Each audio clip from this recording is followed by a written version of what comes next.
Hey everyone! It's 12 midnight or past 12 midnight na. And I just had my yoga. Nag-yoga ko ng 2 sessions lang tonight. And I had 3 sessions this morning. So, a total of 5. Kailangan kong mag-prosige mag-yoga ngayon. Kasi parang the past few weeks, hira ako makapag-yoga sa dami kong ginagawa.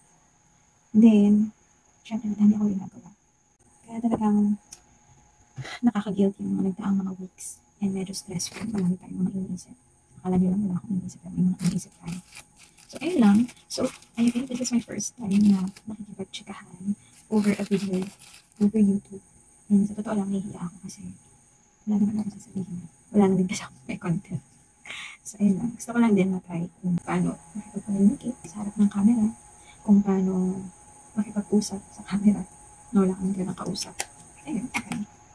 So, Friday na rin kasi lakas 12 na eh. Gusto ko lang kasi gusto ko bidin na. So, hindi na ako nakakapag-upload ng mga video kasi wala din naman mga ganap-ganap. I'm quite busy.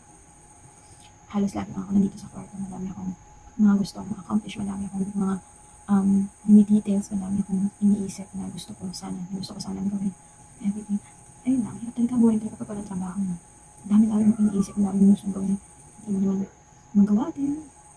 So, ayun. Pasensya na kayo sa light naman din kasi hindi pa gawa tong side na to. Actually, yung buong room ko hindi pa gawa. Hindi pa siya ganun ka fully developed. May mga kailangan pa akong ipagawa dito sa kwarto. Kasi kung pinanood niyo yung video ko, in-upload ko, naglagay ako ng wallpaper dito. At ito nga to, yan yung wallpaper na yan.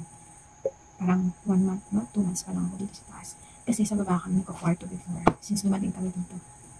Ngayon, finally, this is my final destination. Charot, kato. Final room na natin ko. Kaya, sabi ko, huwag yun ang pagawa, ako ng balang pagawa. Ako na magtutuloy. Kasi gusto ko makakit dito sa taas. Cherries. Hindi, pag nagkatrabaho ko, tutuloy ko ang pagpapagawa nito. Kaya, sa ngayon, mga ano lang muna tayo. Unti-unti lang, hindi natin pwede na. So, ayun lang. I'm still finding my niche. Still niche. Hindi, parang, yeah. Siguro, pangkalibang lang din na gumawa ako ng, or ipagpatuloy ko yung paggawa ko ng YouTube. Ng mga videos dito sa YouTube. No? Kahit naman, para lang din malibang, memories, digital diary, diba? So, ayun. So, ayun lang ang aking routine. Hindi naman ako masyadong ma-routine. Although, pinipilit ko din kahit paano kasi, di ba, tumatanda na tayo. Kailangan natin ng mga something sa skin natin, sa ating body. So, talagang minsan, pinipili ko yung mga ilalagay ko na rin sa aking skin kasi nga 38 na tayo. Dapat bababong ka pa din kung nag-40s ka, diba? So, hindi ako masyadong routine na ginagawa. Kaya, ayun. Anyway, so yun lang. Actually, kailangan ko sa inyo. Kasi, wala lang ako magawa. Parang feeling ko lang. Gusto ko magkwento na ayaw ko na. Diba? Gusto ko magkwento, pero ayaw ko may pagkukwentuhan ako nakaharap ko na naririnig ako. Anyway, I hope you guys would check on my videos, mga past videos ko sa Puerto Galera. Well, ayun lang naman kasi kailan ba ako nagsimula mag-YouTube?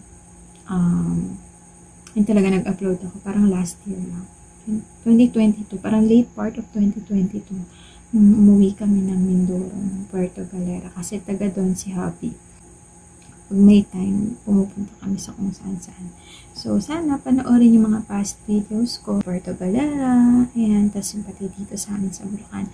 Kasi nandito ako sa Bulacan nakatira. Dito talaga kami. Si Happy ang taga Mindoro. Babush! Ay, mali. Babush! Ay! Nandito na tayo sa bed, guys. At medyo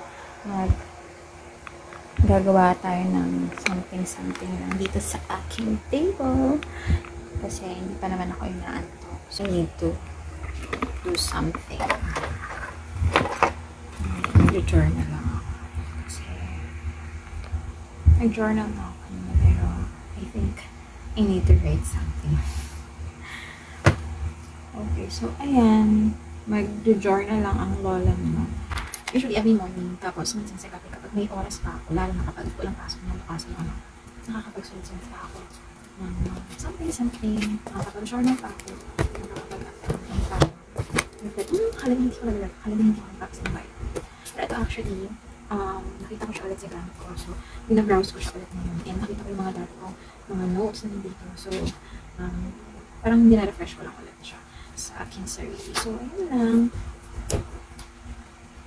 So, ayun lang guys. Tama na ang chika. At ako ay gagawa na ng akin. At ako may bagong bili kanina na weekly plan. So, nakabaliktad siya. And sobrang excited na ako nang gamitin na siya. Dahil, pero pang 2024. Siya, babush! Ito na talaga, promise.